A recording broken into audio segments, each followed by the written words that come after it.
नमस्ते भाइ बहिनीहरू। रिडक्स रिएक्सन ब्यालेन्स गर्ने क्रममा आज हामी नेक्स्ट इक्वेसन हेर्न गइरहेका छौँ। इक्वेसन यस प्रकार छ, N2H4 plus ClO3 minus gives NO plus Cl minus plus H2। So यसलाई हामी चाहिँ अक्सिडेसन नम्बर मेथडबाट चाहिँ ब्यालेन्स गर्ने हो। सो सबभन्दा पहिला हामीले के गर्नु पर्यो, पहिलो स्टेपमा स्केटिन रिएक्सन चाहिँ लेख्नु पर्यो। N2H4 plus ClO3 minus gives NO plus Cl minus plus H2O। अब हामीले के गर्नु पर्यो, यहाँ चाहिँ नेक्स्ट स्टेपमा सबै एलिमेन्ट्सहरूको अक्सिडेसन निकाल्नु पर्यो, सिम्बलको म्याच चाहिँ लेख्नु पर्यो। अब सबलाई थाहा छ हाइड्रोजनको अक्सिडेसन कमन स्टेटमा कति हुन्छ त +1। सल्भ गऱ्यो भने नाइट्रोजनको अक्सिडेसन कति आउँछ त -2। अक्सिजनको कमन स्टेटमा कति हुन्छ त -2। सल्भ गऱ्यो भने क्लोरिनको अक्सिडेसन कति आउँछ त +5। अक्सिजनको -2, नाइट्रोजनको +2, क्लोरिनको -1। रेडिकल चाहिँ हो हैन। सो रेडिकलको हकमा जति यसले चार्ज क्यारी गरेको छ त्यही नै त्यसको के हुन्छ अक्सिडेसन नम्बर। हाइड्रोजनको +1, अक्सिजनको -2।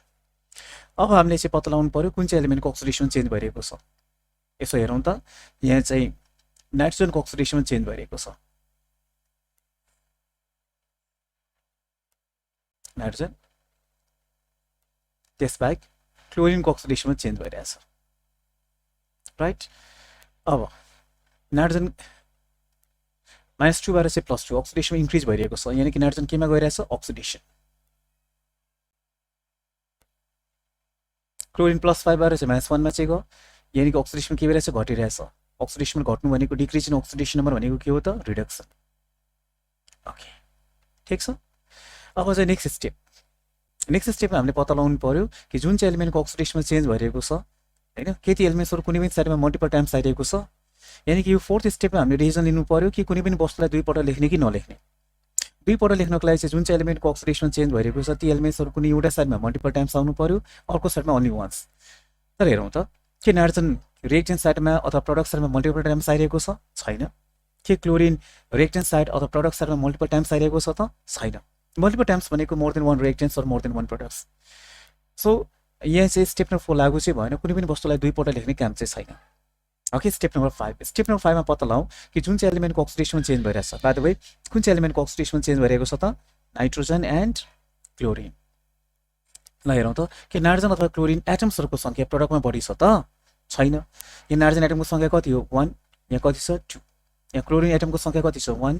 यहाँ कति छ? यहाँ पनि 1 छ। सो न नाइट्रोजन न क्लोरिन, कुनै यो निम्न मध्ये कुनै पनि एटम्सहरु, कुनै पनि एलिमेन्टको एटम्सहरुको संख्या चाहिँ प्रोडक्टमा बढी छैन। ध्यान दिने, यो पाँचौं स्टेपमा कुन चाहिँ एलिमेन्ट्सहरुलाई हामीले कन्सिडर गर्ने हो त जसको अक्सिडेसनमा चेन्ज भइरहेछ। ओके, सो यहाँ स्टेप नम्बर 5 पनि लागू चाहिँ भएन। अब स्टेप नम्बर 6 मा चाहिँ जाऊ। अब स्टेप नम्बर 6 मा के भनेछ? Determine increase and decrease in oxidation number and equate them by criss cross multiplication. अब हेर त, नाइट्रोजन अक्सिडेसनमा गइरहेको छ, यानि कि नाइट्रोजनको अक्सिडेसनमा के भइरहेछ? इन्क्रिज भइरहेछ। नाइट्रोजनको अक्सिडेसनमा इन्क्रिज चाहिँ भयो। क्लोरिन +5 और -1 रिडक्समा गइरहेछ, अक्सिडेसनमा घटिरहेछ। ओके, ठीक छ। अब हेर, नाइट्रोजनको यहाँ -2 छ, यहाँ +2, अक्सिडेसनमा कतिले बढ्यो त? 4 ले।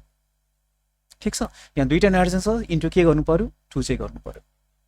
हेर, यदि हामीलाई चाहिँ इन्क्रिज र डिक्रिज निकाल्न गाह्रो भने चाहिँ यो कसरी निकाल्नु भन्दाखेरि चेन्ज इन अक्सिडेसन नम्बर भनेपछि यो प्रोडक्ट माइनस रिएक्टेन्ट चाहिँ हुन्छ है। सो हेर त, नाइट्रोजनको केसमा है, नाइट्रोजनको केसमा प्रोडक्टमा अक्सिडेसनमा कति छ त? +2 र रिएक्टेन्टमा कति छ त? -2। सो कति भयो त? +4। सो नाइट्रोजनको अक्सिडेसन 4 ले बढिरहेको छ। ठीक छ। अब हामी चाहिँ क्लोरिनको केसमा हेर त, क्लोरिनको केसमा प्रोडक्टमा अक्सिडेसनमा कति हो त? -1, रिएक्टेन्टमा कति हो त? +5। सो के भयो त? -1, -5, -6, यानी क्लोरिनको अक्सिडेसनमा 6 ले के भइरहेछ त? घटिरहेछ। ओके, सो नाइट्रोजनको अक्सिडेसन 4 ले बढ्यो, दुईटा नाइट्रोजन भएको कारणले गर्दाखेरि इन्टु 2 गर्नु पर्यो। क्लोरिनको अक्सिडेसन 6 ले के भइरहेछ? घटिरहेछ। अब क्यान्सल हुन्छ भने क्यान्सल गर्नु पर्यो 3 हैन। अब के गर्नु पर्यो? Criss cross multiplication, right. यानी कि यसलाई चाहिँ यसले मल्टिप्लाई गर्नु पर्यो र यसलाई चाहिँ यसले मल्टिप्लाई गर्नु पर्यो। ठीक छ। अब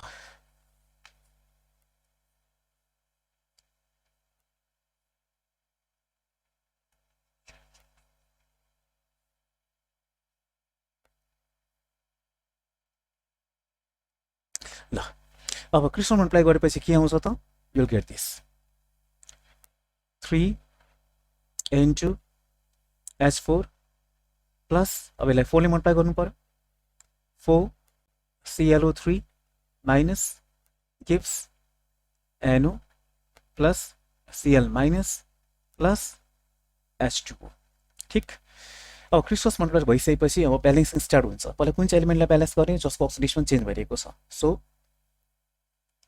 balancing nitrogen and chlorine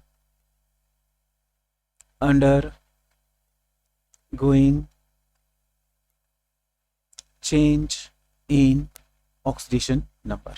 So एक पल्ट फेरि लेखौं 3 N2 H4 plus 4 ClO3 minus NO plus Cl minus plus H2 यो स्टेपमा जुन चाहिँ एलिमेन्टको अक्सिडेसन चेन्ज भइरहेको छ त्यसलाई मात्रै ब्यालेन्स चाहिँ गर्ने हो नाइट्रोजनको संख्या कति छ 3 2 6 यहाँ 6 हुनु पर्यो क्लोरिनको संख्या कति छ 4 सो यहाँ 4 चाहिँ हुनु पर्यो ठीक छ ब्यालेन्स भयो अब के ब्यालेन्स गर्ने त नियम अनुसार अब अक्सिजन हाइड्रोजन बाहेक जे जति एलिमेन्ट्सहरु छन् त्यसलाई चाहिँ ब्यालेन्स गर्नु पर्यो तर यहाँ हेरौँ त अक्सिजन हाइड्रोजन बाहेक के ब्यालेन्स गर्नलाई बाँकी छ त छैन भने अब कसको पालो त oxygen हाइड्रोजनको balancing oxygen and hydrogen फेरि लेखौं 3 N2 H4 plus 4 ClO3 minus 6 NO plus 4 Cl minus plus H2 पहिला अक्सिजन ब्यालेन्स गर्ने हो अक्सिजन ब्यालेन्स गर्नलाई हामीले के गर्नु पर्यो जति अक्सिजन चाहियो त्यति वाटर मोलिक्युल चाहिँ थप्ने यदि पहिलादेखि वाटर छ भने त्यसको कोएफिसिएन्ट चेन्ज गर्ने यहाँ लेफ्ट ह्यान्ड साइडमा अक्सिजनको संख्या कति छ 4 3 12 6 आइसकेको छ अरु कतिवटा चाहियो अझ चाहिँ 6 वटा चाहियो सो 6 अक्सिजन ब्यालेन्स चाहिँ भयो हैन अब हाइड्रोजन हेरौँ त balanced so this is your balanced equation usually हामीलाई चाहिँ अक्सिजन ब्यालेन्स गर्यो भने हाइड्रोजन ब्यालेन्स हुन्छ तर हुनै पर्छ भने जरुरी छैन त्यही भएर हामीले चेक चाहिँ गर्नु पर्यो ल आजलाई हामी यति नै राखौं थ्यांक यू